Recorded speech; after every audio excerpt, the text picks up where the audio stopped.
kamu berikutnya ini memiliki hobi yang pada zaman saya nih, zaman jadul, waktu saya muda nggak pernah kita terpikirkan bisa menghasilkan apalagi menjadi suatu profesi yang mendatangkan penghasilan banyak. Tapi nyatanya mereka-mereka yang menggeluti bidang ini bisa membuktikan prestasi mereka dengan menjadi gamers. Kita ngobrol langsung saja dengan Sarah Olivia. Halo. Halo Sarah, apa kabar? Ketemu lagi, kita sama-sama di esports. Tapi Sarah ini suka main game sejak kecil, benar ya? Betul. Dan awalnya bisa jadi anak warnet gini. Anwar, anak warnet.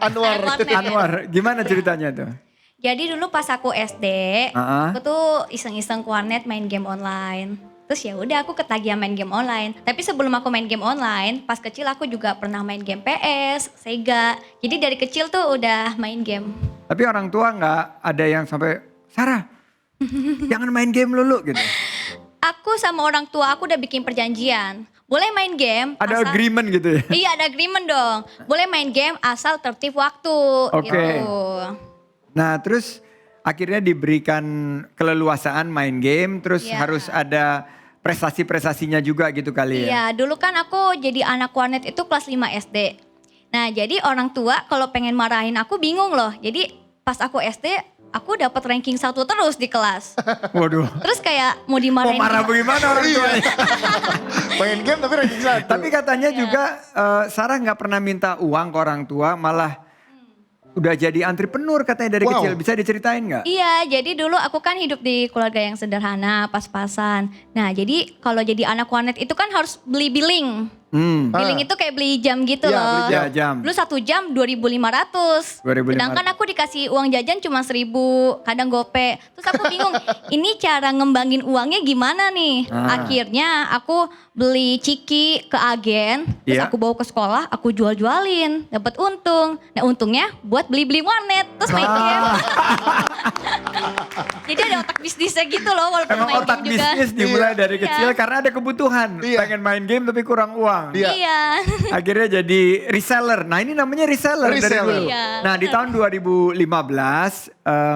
Mbak Sarah ini katanya ketika SMA ya. Tahun 2015 siapa yang mensupport supaya bisa tiba-tiba masuk ke dalam ekosistem esports?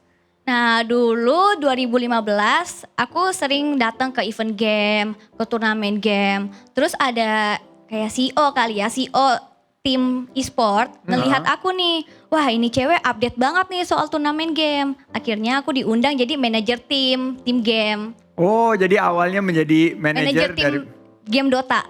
Oke. Dan pernah kepikiran nggak sih waktu dulu awal-awal sekarang hobi ini bisa menjadi profesi dan mendatangkan penghasilan buat Sarah? Wah gak nyangka. Gak nyangka? Soalnya kan semua orang nganggep kan, gamers itu duitnya dari mana sih? Iya. Cuman main game doang, ngabisin waktu, gak ada kehidupan. Nah sekarang pengen tanya, kan orang tua yang tadinya udah memberikan keleluasaan, nilai bagus, pendapat orang tua sekarang dengan prestasi sudah punya income sendiri seperti apa? Orang tua aku sih senang, support selalu. Ya apalagi orang tua Indonesia ya, kalau anaknya udah punya hobi terus menghasilkan sendiri, kayaknya nggak ada no comment gitu sih, kayak nggak ngelarang. Nggak ngelarang dan memberikan support justru ya. Betul. Nah kemarin ini saya ada kunjungan, kalau nggak salah di daerah Bogor gitu ada ibu-ibu datang panggil, tarik tangan. Pak Sandi, tolongin anak saya kecanduan nih main sebuah game. Nah ada nggak pesan buat ibu itu? Buat ibu itu sih yang penting kalau ini cerita pribadi aku ya. Yang penting terbuka sama anaknya, ngobrol baik-baik. Diajak ngomong gitu ya. Iya, terus bikin agreement lah. Kamu boleh main game setelah belajar atau kerjain PR. Gitu aja sih. Yang penting hubungan ibu sama anak terbuka aja, baik-baik aja. Itu kerennya. Ini bukan gamer juga tapi parenting counseling juga ini bisa memberikan nasihat sebagai orang tua. Iya benar. Tapi mantap. kalau aku nanya ke Mas Andi nih, Sulaiman misalkan Mas, mau jadi gamers nantinya, ya kan? Itu gimana tuh Mas? Bagi saya dia kita salurkan minat dan bakatnya. Dan anak-anak sekarang ini dengan revolusi industri 4.0 menemukan profesi-profesi yang nggak terpikirkan oleh kita. Yes. Coba 5 tahun, 10 tahun yang lalu, ada nggak sih yang berpikir bahwa kalau mau kerja di apa? Saya mau jadi produk reviewer. Coba nggak akan, saya mau jadi influencer, saya mau jadi YouTuber. Kita nggak tahu karena dunia ini cepat berubah. Tapi pengen tanya juga nih sama Sarah, penghargaan apa saja yang sudah didapatkan dalam beberapa tahun ini ikut di esports? Kalau untuk prestasi di gamenya ya, ya mungkin pernah menang di beberapa turnamen game, dapat juara. Aku sih lebih ke entertain, lebih ke ngisi konten di YouTube, di sosial media aku. Dan luar biasa nih dari penghasilannya, anak yang sederhana ini Iya. dan masa kecilnya waktu itu 2.500 rupiah per jam aja nggak punya. Iya. Tapi di usia 17 tahun nih Dias, Sarah berhasil membeli rumah dengan penghasilannya sendiri menjadi gamer. Nah, seperti apa sih perjuangan dan kerja kerasnya? Coba cerita buat para pemirsa Kata Sandi. Iya. Gimana ya, panjang banget sih perjalanan aku. Singkat aja, Singkat. 30 detik. 30 detik. Aduh, aku mikir Dari dulu nih. sana. Ya, aku cari uangnya dari game itu bisa jadi komentator di game, ngisi event game, jadi streamer juga bisa, Ya. jualan voucher game juga bisa. Jadi tuh banyak banget cabang-cabangnya gitu. Pokoknya segala macam celahnya di e-sport itu E-sport kamu tuh, jalanin dan akhirnya iya. menghasilkan semua ya. Iya, terus aku kumpul-kumpulin, aku tabung. Aku kan rajin nabung dari dulu. Terus gak nyangka, wah Bagus tuh duitnya di udah saat banyak. resesi itu harus nabung memang benar. Iya, betul. Terus ya udah, akhirnya aku memutuskan untuk beli rumah dulu. Keren. Wow. Berapa? Nih banyak yang nanya nih pemirsa, ini lagi bertubi-tubi nih Iya, di social media. Berapa bayaran pertama waktu menjadi gamers? The first paycheck. Kecil sih. Dulu aku jadi streamer game 1 bulan itu 1,5 juta. Itu paling, iya benar. Pada awal ya. Wah, alhamdulillah. Alhamdulillah. Dari 1,5 juta sekarang bisa berkembang luar biasa. Tapi bener banget sih apa yang disampaikan oleh Sarah ini. Karena saya sebagai pengurus e-sports ngelihat bahwa ini udah jadi industri. Dan tahun lalu industri ini sudah menghasilkan jumlah dampak ekonomi 1,2 miliar dolar. Yes. Jadi banyak sekali dari tim ownernya, dari pemilik timnya sendiri, gamersnya sendiri. Juga ada event organizernya dan lain sebagainya. Komentatornya, Ya. ada banyak sekali cabang-cabangnya. Nah saya pengen tanya nih, penghasilan terbesar Sarah yang pernah didapat sebagai gamer dan YouTuber. Biar ibu-ibu, termasuk ibu-ibu yang narik-narik saya di Bogor itu bisa kita tenangkan. Aduh jadi gak enak. Iya, berapa dong? Kasih tahu. Ya sebulan di atas 50 juta ada lah. Wow. Di atas 50 juta. Ini keren banget. Keren banget kalau hobi udah disukai, dijalani dengan sepenuh hati. Dan akhirnya kita bisa menghasilkan dari hobi kita tersebut. Ya kan, sama seperti bintang tamu kita yang satu ini juga nih Mas Sandi. Keren. Hobinya jalan-jalan. Ini jalan-jalan jadi hobi dan dibayar. Saya sama jalan-jalan. Ini jalan-jalan dari rumah ke sini. Ini kita sudah kedatangan juga Mas Asari Yuda. Wow, tapi ini keren banget sih. Iya, Karena anak saya sekitar 2-3 minggu yang lalu ngirimin cerita tentang Mas Ashari Yuda ini. Aku panggil Mas Yuda ya. Iya.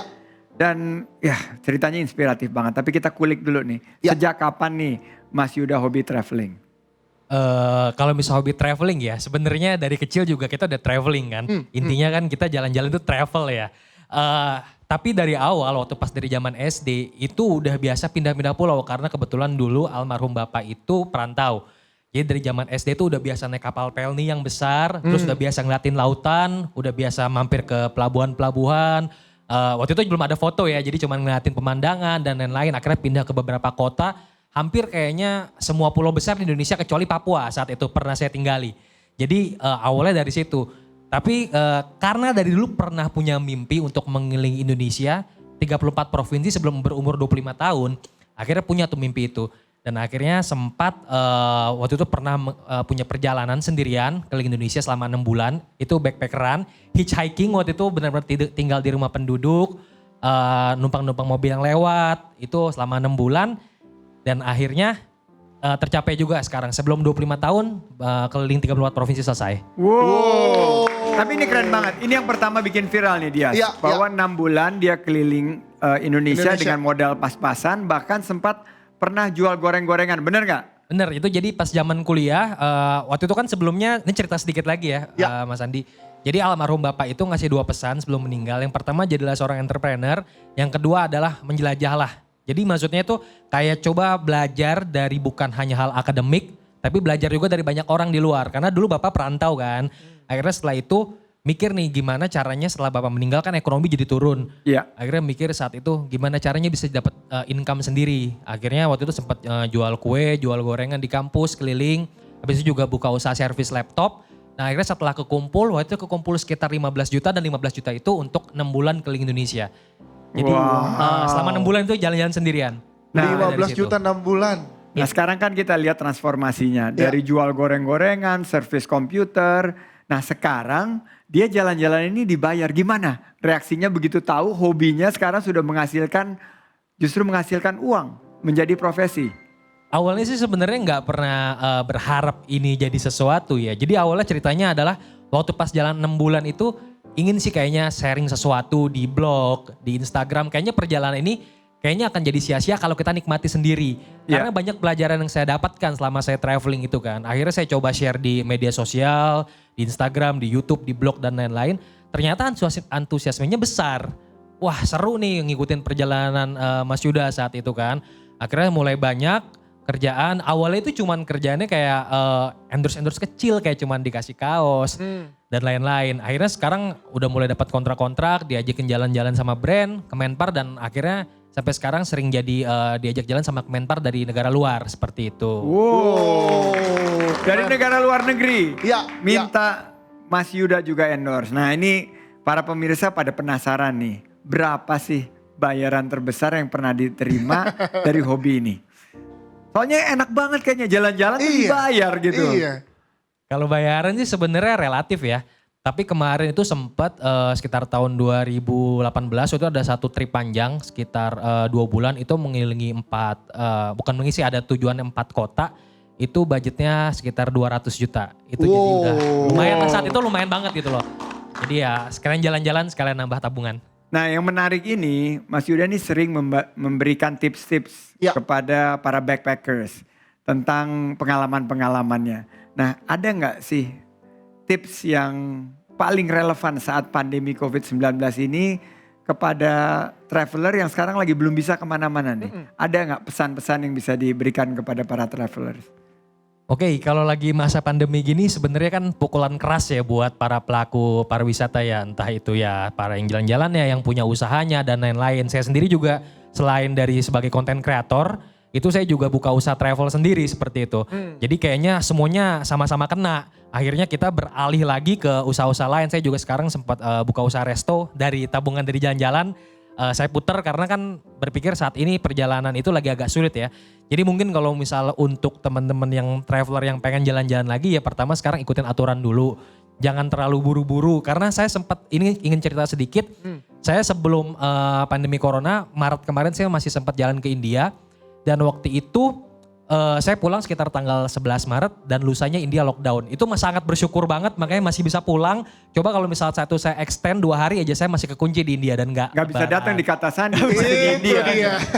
Jadi intinya ya lebih kayak benar-benar planning semuanya.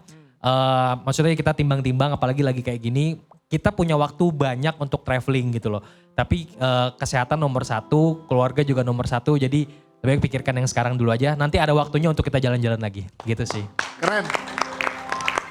Keren banget dari Mas Yuda. Kita terima satu pengalaman ya. Bahwa jalan-jalan itu bisa menghasilkan uang juga. Kalau kita kuncinya lah terus berkreasi dan berinovasi. Jangan kemana-mana, tetap di Kata Siapa? Kata Sandi.